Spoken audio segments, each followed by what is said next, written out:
Hi, this is Dr. Christopher Perrin with The Christopher Perrin Show, a podcast on the TrueNorth.fm podcast network.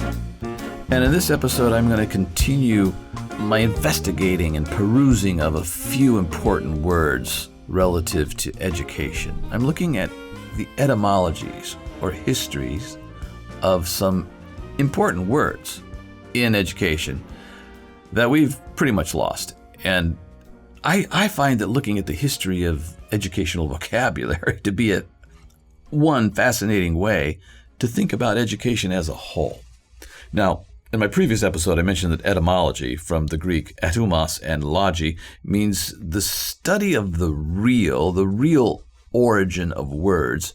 Etymos means real or true, but as applied to words, it means learning the true origin of a word and its original meaning, and by implication studying how it's evolved and changed over time. So we looked at the etymology of the word education from the Latin word educatio, and the word paideia as it exists in words like, encyclopedia, and in pedagogy. It's from the Greek paidos, which means child.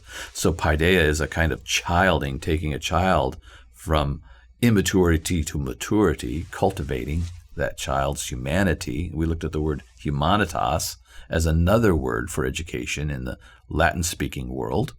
And then we looked at the liberal arts. Why are they called arts? Why are they called liberal? And what is the history of those words? Art comes from ars artis, something made, and liberal comes from liber and libertas, which means freedom, and liber means free. So the liberal arts set us free. They liberate us in various ways. But today I want to look at the student. What makes a student, and what does that word mean, and what is its history, and the various characteristics of what make a good student a good student. So let's look at the word student. Student. Well, it comes from the Latin studium and another related word, studiositas. And studium and studiositas meant zeal and eagerness and fondness for something. So you study what you are zealous for. You might say, you study what you love. Now, automatically, just thinking about this opens up some questions. Do I really have a student in front of me? Does this student have a zeal, a love, an eagerness for the true, the good, and the beautiful? And if not, do I really have a student? And if I don't have a student, how can I be teaching? Because don't teachers need students? So what does it mean to be therefore a teacher if I don't really have a student? And what is my role if the person in front of me, at least as of yet, doesn't have zeal and eagerness and fondness for something true, good, and beautiful? Well, then it seems like my job might be to cultivate that. How would I do that? How would I inspire it? Now we're thinking about teaching, aren't we? Think about what it means to be a teacher in front of such a human being. Maybe I need to model and exhibit and radiate my own studium. Maybe I'm still a student, even though they call me magister or magistra. They call me teacher, but I'm supposed to be mature and a master of something. But maybe I'm supposed to be a student even yet. So just looking at the etymology just of student, here we are having a pretty important conversation about what it means to teach, because I want my students to have zeal for truth, don't you? Aren't they a lot more enjoyable to teach? Okay, so if they come already with zeal for the true, the good, and the beautiful, why is that? How did that happen in them? Maybe they're kind of becoming their own teachers to a degree, which leads us to a kind of paradox that, yes, a teacher is still a student, still eager, still learning, always learning. And that's one way we model studium or eagerness, is because we're still discovering things. We're still interested. We're still leaning in, and that our students can see that. So a teacher is just an older student. A teacher is just a more mature student. And perhaps paradoxically, a student is just an immature teacher. Because anytime a student discovers something that's true or good or beautiful, don't they usually start talking about it to others? Don't they kind of naturally start sharing, teaching?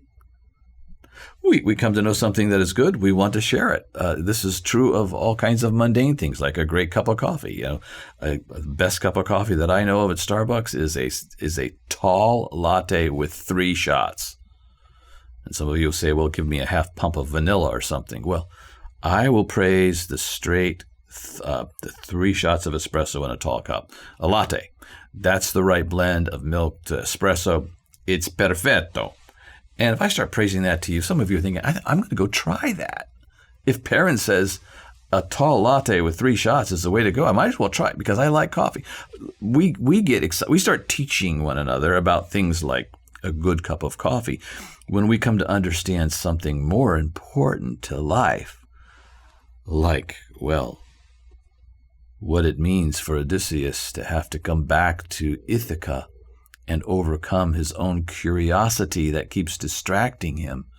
And perhaps I start thinking about my own distractions and what's keeping me from going where I know I should go. And I see this beautifully described in the Odyssey, and I want to share it with someone else. Well, now I'm being a teacher. As I've been a student, as I discover something profound, I want to share it with someone else. So that's just looking at one word, studium. Do you have a student? And if a student is going to be a student in the classical tradition, they also normally have some other virtues. And I want to talk about some of these virtues briefly. One is diligence. Well, let's look at the word diligence and its history, its etymology. To be diligent is to stay on task, to have constancy. It's from the Latin verb diligere, which means to prize, to esteem, to love. It's the verb that Jerome chose to use when he translated John 3:16 from the Greek, which uses the verb agapao, for God so loved the world. Jerome could have used amare, kind of a Latin word for familial love, but he used instead diligere, for God so diligere, God so loved the world, esteemed the world, prized the world. He used this word. Now, you see the relation now to a student virtue, do you not? A student will be diligent when? A student will be diligent when he loves something. If you love something, you will study it. So, again, questions start to emerge. Well, then how do I help a student to love, say, the Odyssey? What is that process? And now I'm thinking about pedagogy. I think we end up talking a good bit about modeling in this particular situation. We need to model our own transformation by the Odyssey. Again, as we read it once more with the students, our own love of it needs to kind of radiate from us, our own excitement. They see us studying what we love, and they can catch it, and they can become diligent as they love it. So a student to have diligence needs to have a cultivated love for something that's true, good, or beautiful. A student should also be attentive, to have attention, to be able to pay attention to, say, the Odyssey. How does that happen? Well, what's the etymology of that word? Well, it's from attendere, which means to reach forward, to lean forward, to seek to grasp something. The word tension is related to this word, a kind of stretching forth that causes tension. So a student is going to have attention, is going to be able to pay attention when he sees something that he would reach for, that he would have. And again, we're back to studium, eagerness. We're back to diligence, love, esteeming. What is it that, are we setting forth the more beautiful things such that, well, students are naturally beginning to pay attention? Back to my coffee illustration.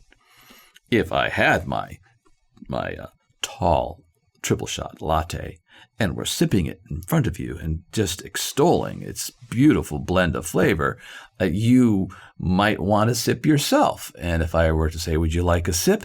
Your hand might reach forward to take a sip of that wonderful cup of coffee. By analogy, the same thing should be happening when we teach. Attention. We want students who are attentive. By the way, it was A.G. Sertalange who says in his book, The Intellectual Life, that study is a kind of prayer to the truth.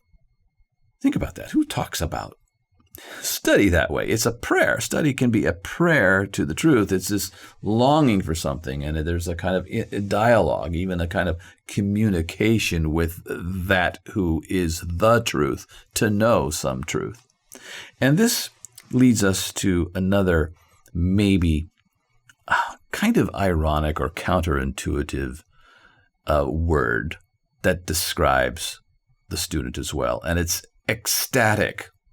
This is also from A.G. Sertalange in his book, The Intellectual Life. He says, every intellectual work, every educational or academic work begins with a moment of ecstasy. And he's using that word in its original sense from the Greek ekstasis, which means to be lifted up and out of that which holds you down, out of your foothold. Stasis, stationary.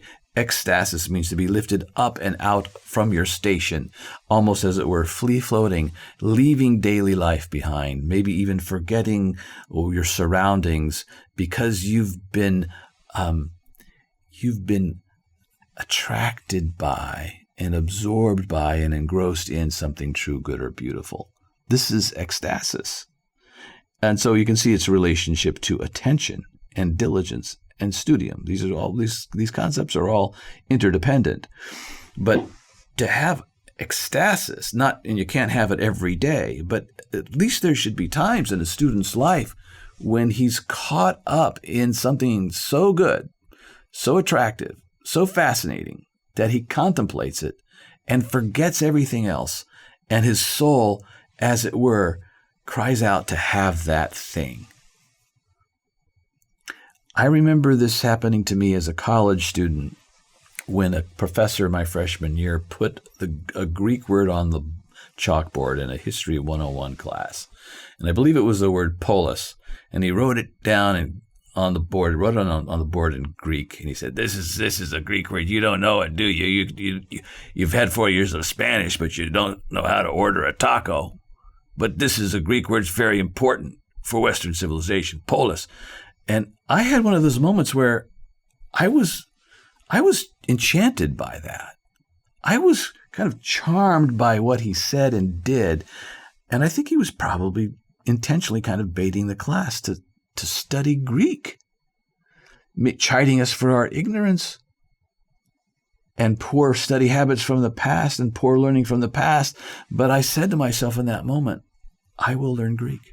And I enrolled in Greek class, and I studied it for several years because of that moment. So that was a kind of strange moment of ecstasis for me, but I kind of forgot what was going on in the class. I left my life behind, and I said to myself, I would have that. I would have this language. I want to know these words. Has that happened to you? That would be a kind of ecstasis. Now, you can't formulaically plan that for a student. You can't say that will happen on 10:30 on Tuesday when I give this lesson. No. But we need to create conditions, and we need to teach in ways that this becomes a possibility. So a student should have some moments of contemplation, some moments of ecstatic contemplation where they are changed and begin to hunger for something true, good, and beautiful. And then just two more words. The word discipline. The word discipline, a student should be disciplined. Should she not? How will she become disciplined? Well, this comes from discipulus and discipula in Latin, which means student.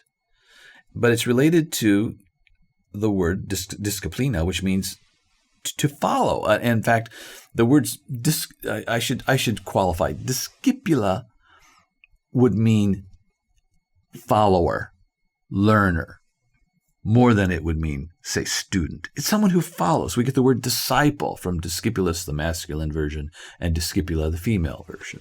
A follower, a learner. Plato had disciples. Christ had disciples. Are your students disciples? Do they follow you? Now we're back to Luke 6. Are you taking them somewhere to show them something that they can see with their own eyes? Then you have a discipulus or a discipula. And your students will have discipline. They will follow. They will stay on task. Why? Because they trust you. Why? Because they had an experience of something true, good, and beautiful, maybe ecstatically, such that they're reaching for it with attention. And they've grown to love it, and so they have diligence. And they're characterized generally by zeal and eagerness for the true, the good, and the beautiful. So they have studium, so they're a student. All of this together means that they have what the tradition would call virtus, virtue. So virtus is another word. Virtue, it comes from the Latin virtus, and the Latin virtus is related to the Latin word vir, which simply means man. So virtus are the qualities of man, and by extension a woman, all humans. That indicates excellence in all kinds of human capacities. To acquire virtus or virtue means to acquire human excellence, from learning how to navigate a ship, to lead an army, to parsing your Latin verbs. It's an all-encompassing idea of fully capacitated humanity. Is your student virtuous? And there were considered to be several virtues that were particular to being a student. And those virtues are among, we've looked at them. Studium, studiositas, diligentia or diligence, constancy, disciplina, attention. All of these things were virtues, intellectual virtues that educators thought needed to be cultivated in students if you are in fact going to have students. I hope that's interesting to you. Sometimes etymology just opens up new insights and kind of leads us in, and might even create, for some of us, a few moments of ecstatic learning. I hope you've enjoyed this, and I want to thank you for listening or viewing The Christopher Perrin Show. Thanks so much.